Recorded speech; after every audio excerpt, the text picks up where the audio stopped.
Ada juga orang yang kata Rasulullah SAW dibuat mata mereka nanti buta. Siapa mereka? Allah Subhanahu wa taala berfirman, a'udzubillahi minasyaitonirrajim. Wa man a'rada an dzikri fa inna lahu ma'isyatan dongka wa nahsuruhu yaumal qiyamati a'ma. Siapa yang berpaling dari petunjukku, menolak kitab suciku, menghinakan Al-Qur'an, fa inna lahu ma'isyatan dongka, hidupnya nanti akan tersiksa, sempit dan susah dibuatnya. Wa nahsyuruhu yaumal qiyamati a'ma, dan nanti pada hari kiamat di padang mahsyar dia dikumpulkan dalam keadaan buta. Jamaah yang dimuliakan Allah, saya terharu ada seorang ustadz yang buta, yang dia komitmen membaca Al-Quran setiap hari 1 juz. Pernah muncul dia di layar kaca bersama Ustadz Yusuf Mansur. Kemudian dia cerita, dia meyakini siapa yang tidak bisa menghatamkan Quran tiap bulan, dia khawatir termasuk yang diancam ayat ini, yaitu yang melupakan Al-Quran, tidak mau membacanya.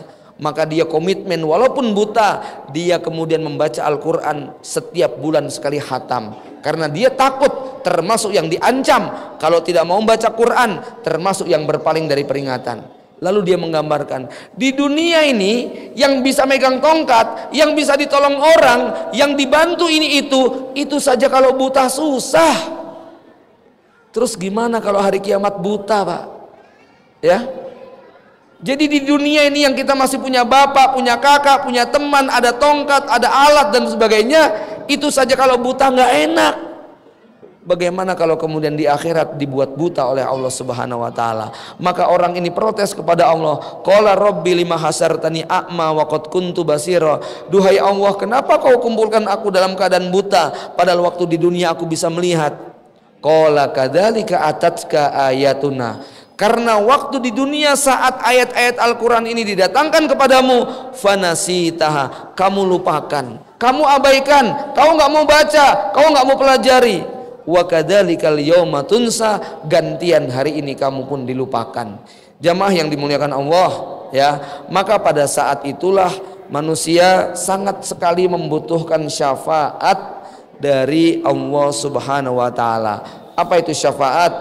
Syafaat dalam bahasa yang paling mudah kita gambarkan adalah semacam rekomendasi, KTBLC, pertolongan orang dalam. Kalau bapak ibu mau bikin SIM, itu kan proses ujiannya berat.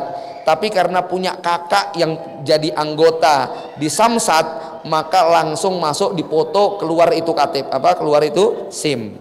Kira-kira begitulah syafaat. Ya, mau kerja jadi ini jadi itu susah proses ujiannya, tapi karena dewan pengujinya itu adalah bapak kita sendiri, masuk tanpa proses ujian.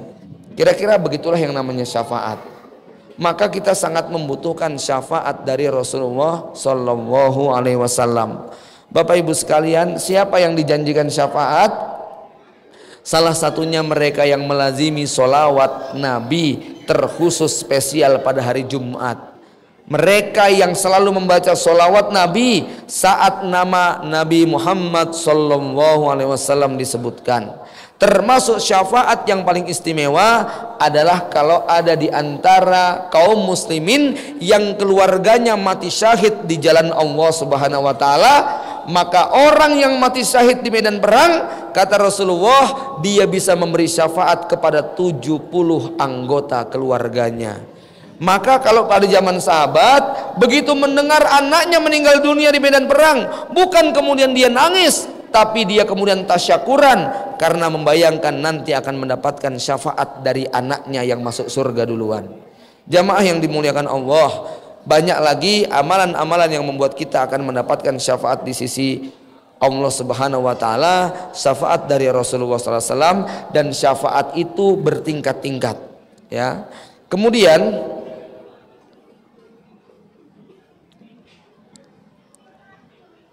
kembali kepada fase yang kita lewati. Jadi prosesnya adalah setelah kita dibangkitkan, kita akan berburu syafaat.